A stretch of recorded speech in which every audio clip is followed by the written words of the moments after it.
बात करते हैं गोवा में एससीओ समिट को लेकर विदेश मंत्रियों की बैठक से। यूं तो इस हाई प्रोफाइल बैठक में भारत के अलावा चीन और रूस के विदेश मंत्री मौजूद हैं, लेकिन इस वक्त सभी की दिलचस्पी है पाकिस्तान के विदेश मंत्री बिलावल भुट्टो। 2011 के बाद पहली बार पाकिस्तान का कोई विदेश मंत्री भारत दौरे पर आ रहा है। थोड़ी देर बाद बिलावल पाकिस्तान से उड़ान भरने वाले हैं। गोवा आने से पहले भुट्टो ने ट्वीट करके अच्छी बातचीत की उम्मीद जताई। भुट्टो ने कहा कि मित्र देशों से रचनात्मक चर्चा की उम्मीद है। पाकिस्तान के विदेश मंत्री बिलावल भुट्टो से एससीओ में भारत के विदेश मंत्री एस जयशंकर की कोई अलग से मुलाकात नहीं होगी। भारत का रुख साफ है, पाकिस्तान आतंकवाद पर लगाम लगाए तभी जाकर ये रिश्ते सुधरेंगे।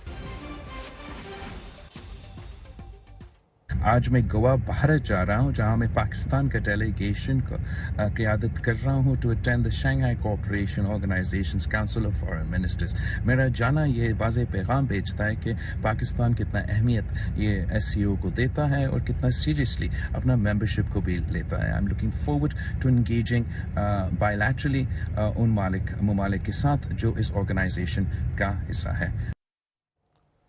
तो यहां पर आप बिलावल भुट्टो को सुन रहे थे। हाई प्रोफाइल बैठक है। श्वेता सिंह मेरी सहयोगी इस खबर पर ज्यादा जानकारी के लिए जुड़ रही हैं।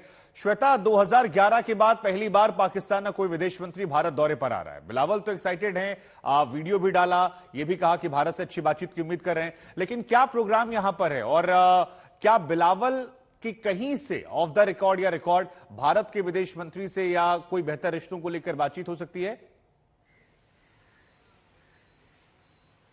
नहीं शुभांकर, ये पूरी तरीके से स्पष्ट कर दिया गया है कि भारत और पाकिस्तान की कोई द्विपक्षीय बातचीत नहीं होगी। बिलावल को भी अगर आप ध्यान से सुने तो उन्होंने कहा है मित्र देशों के साथ, फ्रेंडली नेशंस के साथ बातचीत की बात वो कर रहे हैं। वो भी जानते हैं कि उनके देश में उन पर जो प्रेशर है और जिस तरीके से वो आ रहे हैं और जिस तरह से एस जयशंकर भी कह चुके हैं कि कोई गुंजाइश नहीं है, कोई बातचीत नहीं हो रही है भारत और पाकिस्तान के बीच, तो वो इस तरह के शब्दों का इस्तेमाल भी कर रहे हैं जो उन्हें एक बच निकलने का रास्ता भी देता है, अपनी जो उनकी आवाम है उसको एक मैसेजिंग का एक तरीका देता है कि पाकिस्तान जो है वो देखिए अपने दम पर जा रहा है और अपने जो मित्र देश हैं, अब चीन भी यहाँ पर है, तो लिहाजा इस तरह की चीजें बोलते हुए वो आ रहे हैं एक ऐसे समय में अपने देश से जहां पर खूब बवाल मचा है कि क्या बिलावल भुट्टो को इस समय जाना चाहिए।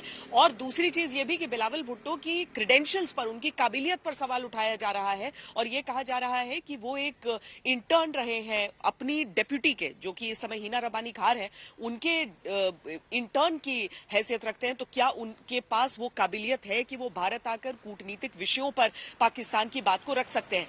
तो बिलावल अपने एक्साइटमेंट को पूरी तरीके से दबा के और एक परिपक्व कूटनीतिज्ञ के तौर पर नजर आना चाहते हैं, सुनाई देना चाहते हैं, लेकिन पाकिस्तान को और बिलावल को खुद भी पता है कि यहाँ पर क्या अहमियत उसकी रहेगी।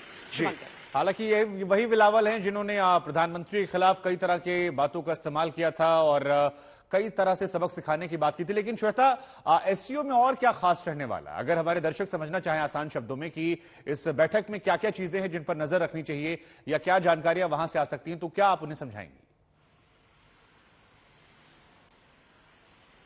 देखिए, एससीओ में सबसे पहले तो जो सदस्य देश हैं उनका आपस में भी बायलैटरल टॉक्स होते हैं। भारत के भी 3 बायलैटरल्स हैं, जिसमें सबसे अहम है कि चीन के विदेश मंत्री से मुलाकात और रूस के विदेश मंत्री से मुलाकात। रूस यूक्रेन के जो हालात इस समय चल रहे हैं उसमें सर्गेई लावरोव का हिंदुस्तान आना और यहाँ पर जब दोपहर 3 बजे उनकी मुलाकात होगी एस जयशंकर से, तो देखना होगा उससे क्या होता है, क्योंकि उसके बाद 5 बजे चीन और रूस के बीच भी एक बायलैटरल बातचीत आज होने वाली है। पूरी दुनिया इस बात को लेकर परेशान है कि रूस ने जिसे एक आक्रमण के तौर पर देखा उसके राष्ट्रपति व्लादिमीर पुतिन के खिलाफ, उसको देखते हुए वो क्या कार्रवाई आगे कर सकता है और पहले ही जो भीषण युद्ध चल रहा है वो और कितना एस्केलेट हो सकता है। तो अव्वल तो ये।